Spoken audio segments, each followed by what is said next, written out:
Today you are going to see a lot of me, so please brace yourself. Okay, for next speech, before I call upon the speaker, I'll read out the objective because I am the evaluator as well. So, Aravind, your objective for CC6 is use volume, voice volume, pitch, rate, and quality to reflect and add meaning and interest to your message. Use pauses to enhance your message. Use vocal variety smoothly and naturally. Timer, please note, time is from 5 to 7 minutes. With this, I would like to invite my friend Aravind on stage for his CC6 speech.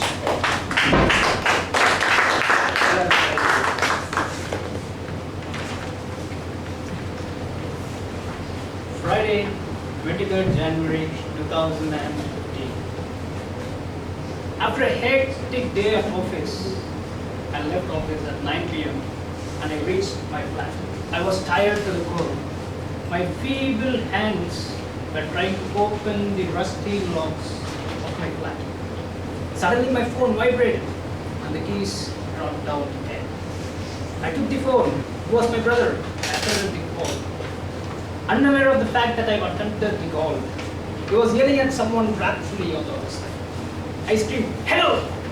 He said, "Aravind, you're an idiot. Why do you always put me in such situations?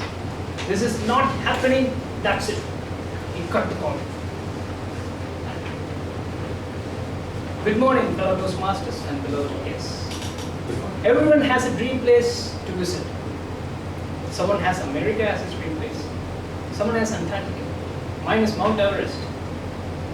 And there was an old lady who had a dream place to visit too. Guess what the dream place was? It was none other than Chennai. And the old lady was none other than my grandmother. My grandmother, along with my family, lived 400 kilometers from Chennai, a place called Tripoli. And right from when I was young, she always expressed her wish to come to Chennai, but she never did. My grandfather, her husband, visited Chennai 100 times, but he never cared to take my grandmother. My father, her son, visited Chennai 1,000 times, but he never cared to take his own men here. My brother, her grandson, visited Chennai 10,000 times, but he also never cared to take the pretty old women to Chennai. And as a child, I had this list, and in the list it contains all the things I had to do when I become financially stable in life. And taking my grandmother to Chennai was on top of that list. You know, when you desire something truly from the bottom of your heart, the entire universe conspires to help you achieving it. The universe will help my grandmother. After 4 years of college in Coimbatore, I moved to Cognizant, Bangalore. I was trained there for 4 months. I was pretty happy settled in Bangalore. But unfortunately a twist. Suddenly I was just one among the 50 trainees who was put to Chennai. The universe was helping my grandmother, not me. I reached Chennai and I settled here. After a few months, I thought this is the right time to help the old woman realize her dreams. I took my calendar. It stated January 24, 25, 26, a holiday. It was an entire long weekend. I decided it was the right time to bring my grandmother to Chennai. I called her and said, "Grandma, I have a long weekend and I'm going to take you to Chennai." She was very happy and enthusiastic and said, yes, can I come there? But after an half an hour, she called me back and said, "Kana, do I really have to come there?" I said, yes. That's it, we had the call card. And January 23rd, I was very eager to invite my grandmother to Chennai. But unfortunately, I did not have the train ticket. I booked a bus ticket for her in KPN Travels. On January 23rd, at the bus station in Tirupur, my brother had come to drop my grandmother in KPN. What happened was, the phone call next.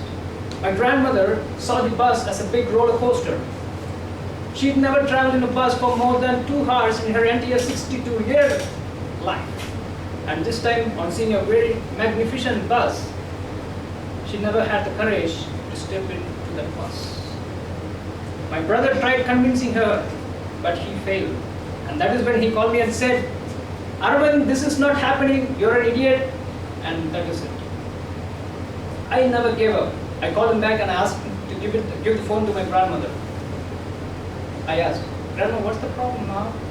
My grandmother said, "Grandma, I don't think I can survive this journey. I'm a very old woman. I cannot do this all alone." After a 5-minute persuasive speech, I never got my grandmother into the bus, thanks to Toastmasters.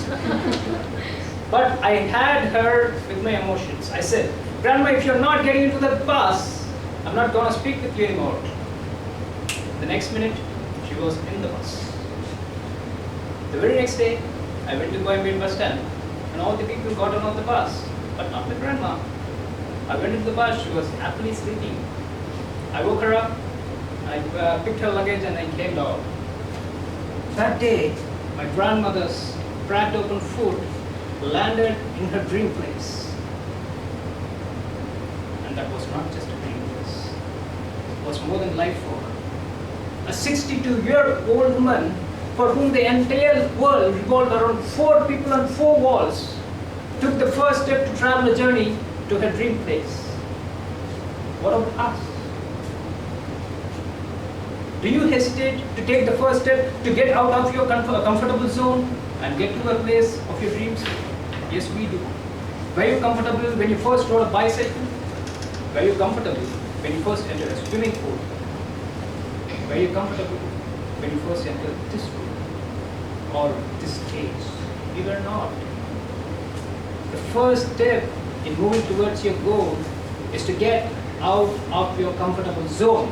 And that is what my 62-year-old beautiful grandmother did that day. She took the first step, and after that, her life was not the same again. She is still traveling the entire Tamil Nadu spiritual places all alone. A big transformation.